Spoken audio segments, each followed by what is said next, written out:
Hello दोस्तों, स्वागत है आपका हिस्ट्री खबरी पर। और यहाँ हम बात करते हैं इतिहास की। इतिहास में अभी हम मध्यकालीन भारत पढ़ रहे हैं, तो यहाँ इस वीडियो में हम बात करने वाले हैं प्रमुख युद्धों की जो मध्यकाल में लड़े गए। मेन युद्ध लड़े तो बहुत सारे युद्ध गए, लेकिन जो मेन युद्ध है उन सारे युद्धों की हम यहाँ चर्चा करने वाले हैं। शॉर्ट प्रूफ्स में बहुत ज्यादा हम डिटेल में नहीं जाएंगे, लेकिन हाँ बहुत सारे प्रमुख युद्ध जो है उनको हम जल्दी कवर कर लेंगे।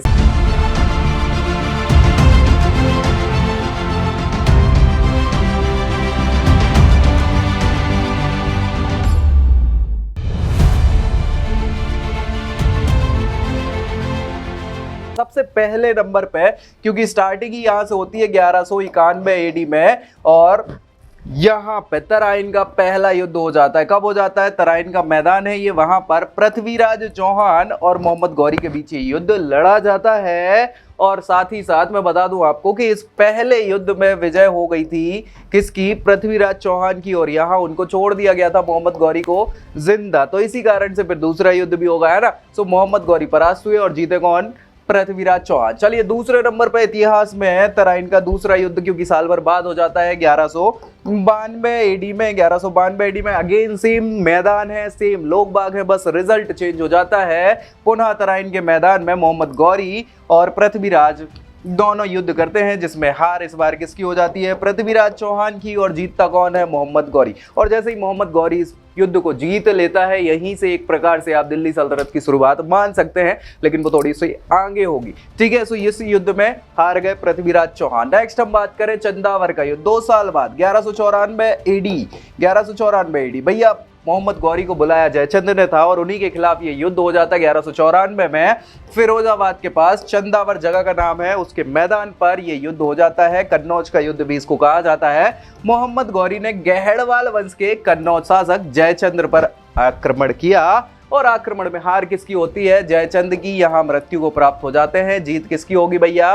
मोहम्मद गौरी की, ठीक है। कोई दिक्कत परेशानी? नेक्स्ट बात करेंगे हम तैमूर का आक्रमण, जो बहुत इंपॉर्टेंट है। क्यों भैया? ये हुआ है 1398 एडी में। 1398 एडी में तुगलक वंश खत्म यही होने वाला है ना। सो यह आक्रमण 1398 ईस्वी में तैमूर लंग ने किया था। कहां? दिल्ली के तत्कालीन शासक नसीरुद्दीन महमूद के समय में। सीधा क्वेश्चन कई बार पूछ लिया जाता है कि तैमूर ने आक्रमण भारत में किस राजा के शासनकाल में किया था, तो नसीरुद्दीन महमूद यहाँ पे शासक होते हैं। और इस आक्रमण में महमूद पराजित हो गया, भाग गया दिल्ली में, और यहाँ 15 दिनों तक दिल्ली में लूटपाट करी, खून की नदियां बहा दी किसने?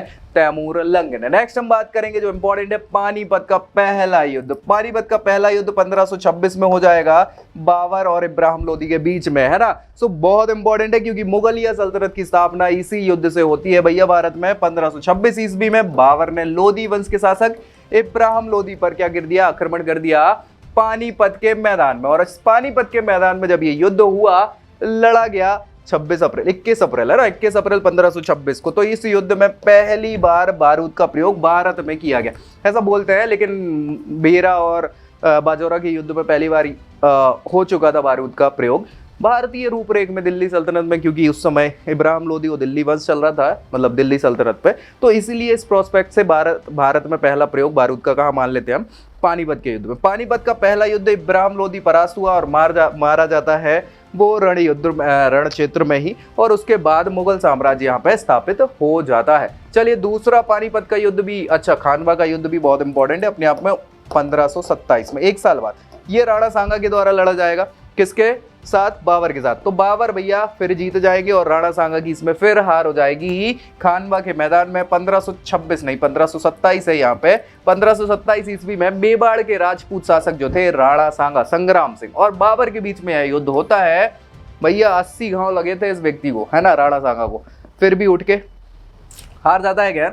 राणा सांगा की यहाँ पे पराजय हो जाती है। और ये ऐसा बोला जाता है कि सही मायने में मुगल सल्तनत की स्थापना इस युद्ध के बाद भारत में होती है, खानवा के युद्ध में, क्योंकि यहीं पे हिंदू वर्सेस मुस्लिम की बात हो गई थी, और यहाँ पे जिहाद का नारा दिया गया था। किसके द्वारा? बाबर के द्वारा। चलिए नेक्स्ट हम बात करते हैं चंदेरी का युद्ध। फिर 1528 में ये युद्ध हो जाएगा चंदेरी का, क्योंकि चंदेरी के शासक ने यहाँ पे सहायता किसकी करी थी? किसकी करी थी? राणा सांगा की। तो 1528 में चंदेरी के शासक मेदिनी राय और बाबर के बीच में ये युद्ध हो जाता है, जिसमें मेदिनी राय हार जाता है ना, क्योंकि मेदिनी राय ने क्या किया था? बाबर का सपोर्ट तो किया नहीं था, राणा सांगा का सपोर्ट किया था और उसका प्रतिशोध लेने के लिए ये युद्ध हुआ था। इसमें मेदिनी राय की हार हो जाती है और जीतता कौन है? बाबर। फाइनली इसके बाद घाघरा का युद्ध होता है 1529 में और ये ऐसा कहा जाता है कि आखिरी युद्ध होता है किसका? बाबर का जीवन काल का। ठीक है, 1529 में बाबर और अफगानों की पूरी सेना जो थी घाघरा के मैदान में मिले, घाघरा नदी के तट पर, घग्गर बोलते हैं जिसको, घाघरा तो उस समय चलता था। ठीक है, ये युद्ध लड़ा गया और इसमें भी जीत किसकी होती है? बाबर की। और फिर फाइनली ये आखिरी युद्ध हो जाता है बाबर का। बाबर 1530 में एक्सपायर हो जाता है। चलिए फिर उसके बाद आएंगे हुमायूं। तो हुमायूं का, उनने बहुत सारे अटैक किए हुए हैं लेकिन ये मेन आक्रमण 1529 में ये जो युद्ध होता है शेर खां और किसके बीच में? हुमायूं के बीच में, जिसमें हुमायूं की बहुत बुरी हार होती है। और इसी के बाद शेर खां शेरशाह की उपाधि ले लेते हैं, है ना, शेरशाह की उपाधि। और यही फिर आगे जाके शेरशाह सूरी के नाम से गद्दी पे बैठेंगे। शेरशाह सूर वंश की स्थापना कर लेंगे। भाई 1539 में हुमायूं और शेरशाह की, शेर खां है एक्चुअली, शेरशाह तो वो इस जीत के बाद उपाधि धारण करता है। हुमायूं की बहुत बुरी हार हो गई थी और इसमें जान के लाले पड़ गए थे। एक मल्लाह ने इनकी जान बचाई थी नदी पार करवा के। ठीक है, निजाम नाम का व्यक्ति था वो, उसको एक दिन का राजा भी बनवा दिया था फिर बाद में इनने। चलिए नेक्स्ट बात करेंगे बिलग्राम या कन्नौज का युद्ध। ये 1540 का वो युद्ध है जिसमें मुगल सल्तनत खत्म हो चुकी थी भारत से। हुमायूं और शेरशाह के बीच में ही ये युद्ध लड़ा गया कन्नौज में, बिलग्राम के मैदान में। और यहाँ फिर से परास्त हो जाते हैं, हार जाते हैं कौन भैया? अपने हुमायूं। और हुमायूं हारने के बाद ऐसे भागते हैं, इतना डर लगने लग जाता है हुमायूं को शेरशाह से कि भैया वो फिर वापस ही नहीं आते इंडिया, कब तक? जब तक शेरशाह जिंदा रहता है। चलिए, तो इसमें हुमायूं पराजित हुआ, शेरशाह ने उसके पूरे राज्य पर अपना कब्जा कर लिया और यहीं से 1540 में सूर्य साम्राज्य की स्थापना होती है। एक वीडियो मैंने बनाई हुई है, इसमें देख लेना आप शेरशाह सूरी के बारे में। चलिए नेक्स्ट हम बात करेंगे इसके बाद पानीपत का द्वितीय युद्ध। क्यों भैया? क्योंकि यही तो बहुत इंपॉर्टेंट है। इससे पहले सरहिंद का युद्ध जो है उसमें वापस से मुगल सल्तनत की स्थापना हो जाती है, लेकिन ये इंपॉर्टेंट है क्योंकि वहीं पे उस युद्ध के बाद साल भर बाद एक्सपायर हो जाते हैं कौन? हुमायूं। और हुमायूं के बाद उनका जो बेटा है अकबर 13 साल की उम्र में गद्दी पे बैठेगा। तो इसी समय भारत आते हुए फिर युद्ध होता है पानीपत का दूसरा, और ये युद्ध होगा हेमचंद्र विक्रमादित्य, इनका नाम था हेमचंद्र विक्रमादित्य। और ये दिल्ली के आखिरी हिंदू शासक कहलाते हेमचंद्र विक्रमादित्य। ठीक है, बैरम खान है इस युद्ध का सेनापतित्व, तो मुगल सेना की ओर से करा था और हेमचंद्र खुद अपनी तरफ से सेनापतित्व कर रहे थे। और फाइनली यहाँ पे इस युद्ध में ऐसा कहा जाता है कि आधे घंटे और अगर लड़ाई चलती तो शायद मुगल सल्तनत वापस नहीं स्टैब्लिश हो पाती, लेकिन वो अफगानी सेना के लोग थे, उनने देखा कि राजा तो गए हो तो जे भागने लग गए। ठीक है, तो ऐसी कंडीशन में हार हो जाती हेमचंद्र विक्रमादित्य की और फिर से मुगलिया सल्तनत यहाँ पे स्टैब्लिश होती है बड़ी परिपक्वता से, क्योंकि उस समय ये जो राजा था भैया, ये विक्रमादित्य की उपाधि धारण करने वाला आखिरी विक्रमादित्य कहा जाता है। साथ ही साथ उसने 21 युद्ध लड़े थे जिसमें से 20 जीता था, आखिरी युद्ध ये हार गया था और विदा हो गया। 1556 ईस्वी में अकबर और हेमू के मध्य बोला जाता है, लेकिन अकबर तो बड़ी दूर से देख रहे थे, बस की बस हो रहा है मैदान।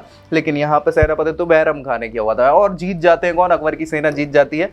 हुमायूं, अकबर क्या करते हैं? हेमू को बंदी बना लेते, बाद में इनकी मृत्यु हो जाती है, मार दिया जाता है इनको और खत्म हो जाता है माहौल। चलिए अकबर के बाद ये बहुत इंपॉर्टेंट है, विजयनगर आपने नाम सुना होगा ना, विजयनगर। तो विजयनगर और एक और उसी समय बना था बहमनी साम्राज्य। क्या बना था? बहमनी साम्राज्य। तो ये बना था 1336 एडी में, है ना, मोहम्मद बिन तुगलक के समय में, और उन्हीं के समय में 1347 एडी में बहमनी साम्राज्य बन गया था। लेकिन बहमनी साम्राज्य आगे जाके 5 भागों में विभक्त हो जाता है, बहमनी साम्राज्य खत्म हो जाता है, विजयनगर तो चल रहा होता है। तो विजयनगर युद्ध होता है विजयनगर किंगडम से किसका? इन बहमनी के 5 में से 4 जो शासन अलग अलग टुकड़ों में बट गए थे, उनने मिलके लड़ाया था। इसको तालीकोटा का या बन्नी का युद्ध कहते हैं। ये होता है आपका 1565 एडी में, और इसी के बाद बोल सकते हैं कि खत्म हो गया था विजयनगर साम्राज्य। चलिए, विजयनगर साम्राज्य और बहमनी साम्राज्यों के मध्य ये युद्ध लड़ा गया। युद्ध में बहमनी साम्राज्य के सारे मुस्लिम शासक विजयनगर साम्राज्य के विरुद्ध एकजुट होकर लड़ाई कर रहे थे। परिणाम स्वरूप क्या हुआ? विजयनगर की करारी हार हो गई और बस इसी के साथ फिर विजयनगर साम्राज्य का पतन होना चालू हो जाता है और खत्म हो जाता है। चलिए नेक्स्ट बात करेंगे हल्दी घाटी का। बहुत इंपॉर्टेंट है भैया। क्यों इंपॉर्टेंट है? क्योंकि यही तो महाराणा प्रताप वाला युद्ध है, 1576 वाला, है ना। 1576 एडी में हल्दी घाटी, जगह का नाम है। हल्दी मतलब पीले कलर की वो घाटी है, इसीलिए हल्दी के तरह दिखती है, तो हल्दी घाटी उसको बोला जाता है। और अकबर और महाराणा प्रताप के मध्य युद्ध लड़ा गया था। अकबर तो थे नहीं, खैर यहाँ पे मान सिंह ने सेनापतित्व किया था, मान सिंह सेनापति थे, उनके बीच ये युद्ध लड़ा गया और फिर अगेन महाराणा प्रताप यहाँ पे हार जाते हैं युद्ध में और जीत होती है अकबर की। ठीक है, सो बस अच्छा मरे नहीं थे राणा प्रताप यहाँ पे, फिर से वो अगेन अपनी सेना को इकट्ठा करते हैं और फिर परेशान करना चालू करते हैं। तो वो लेकिन ये बहुत इंपॉर्टेंट युद्ध है हल्दी घाटी। हल्दी घाटी के युद्ध के बाद हम बात करेंगे असीरगढ़ का युद्ध। कौन सा? असीरगढ़। असीरगढ़ जानते हैं? असीरगढ़ का किला बहुत इंपॉर्टेंट है भैया, अपने आप में बहुत अपराजेय किला माना जाता है असीरगढ़, बुरहानपुर के पास ये पड़ता है। तो प्रसिद्ध ऐतिहासिक युद्ध था। इसमें विजयी होने के बाद अकबर ने क्या करा, मतलब बेसिकली ये 1600 AD में लड़ा जाता है। इसमें अकबर खुद को क्या करते हैं, दिल्ली तो थे ही, अब दक्षिण के सम्राट की उपाधि भी धारण कर लेते हैं। अकबर की अंतिम जीत होती है इस युद्ध में। ये 1599 से 1600 के बीच इसको लड़ा गया था।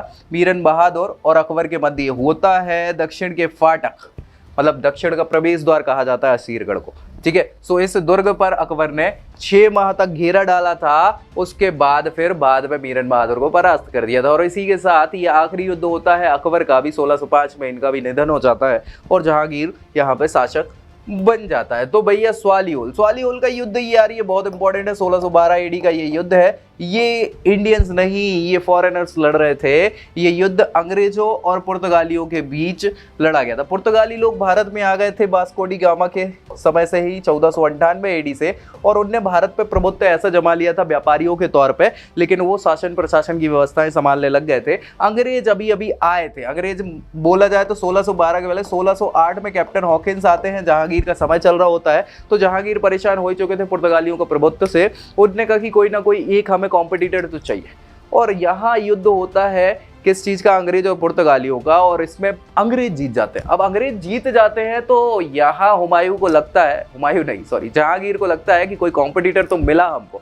तब जाके फिर वो इनको स्वागत स्वरूप अंग्रेजों से संधियां करते हैं और फिर ट्रेड करने की अनुमति भी प्रदान कर देते हैं। तो पहले तो की नहीं थी, कैप्टन हॉकिंस को तो मना कर दिया था। ठीक है, सो स्वालीहोल का युद्ध ये बहुत इंपॉर्टेंट है क्योंकि इसमें पुर्तगालियों की अब जो ऐसा बोला जाता था सत्ता चल रही थी वो खत्म हो जाती है और अब नया युग आना चालू हो जाएगा, आधुनिक युग। इनके द्वारा, अंग्रेजों के द्वारा आधुनिक युग आ जाएगा। तो ये बहुत इंपॉर्टेंट अपने आप में एक युद्ध हो जाता है। फाइनली बात करें करनाल के युद्ध की। करनाल का युद्ध 1739 में होता है मुगल सम्राट और नादिर शाह ने भारत पे आक्रमण किया था। ईरान का शासक कहते हैं इसको। और भैया ये आया और इसने क्या कर दिया था कि इसी व्यक्ति ने तो पूरा का पूरा, बोलते हैं ना जो मयूर सिंहासन, तख्ते ताउस जिसको बोला जाता है, शाहजहां ने बनवाया था। उसमें बढ़िया इतना बड़ा हीरा कोहिनूर भी जड़ा हुआ था, वो भी उठा के ले गया था भैया नादिर शाह। ठीक है, तो दिल्ली के शासक कुछ कर तो पाए नहीं थे, मुगल साम्राज्य, इसीलिए तो बोलते ही उत्तरवर्ती मुगल किसी काम के तो थे नहीं, है ना। इनने शक्ति अपनी जो हो सकती थी उसको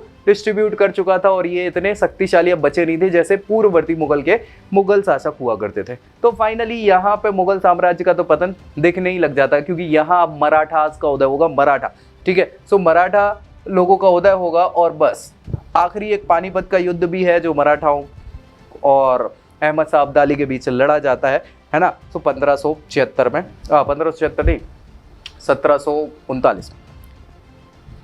तो बात करते हैं हम उसके बारे में क्योंकि वो मध्यकाल में आता नहीं है एक प्रकार से। नेक्स्ट वीडियो में हम चर्चा करेंगे। तब तक के लिए जय हिंद।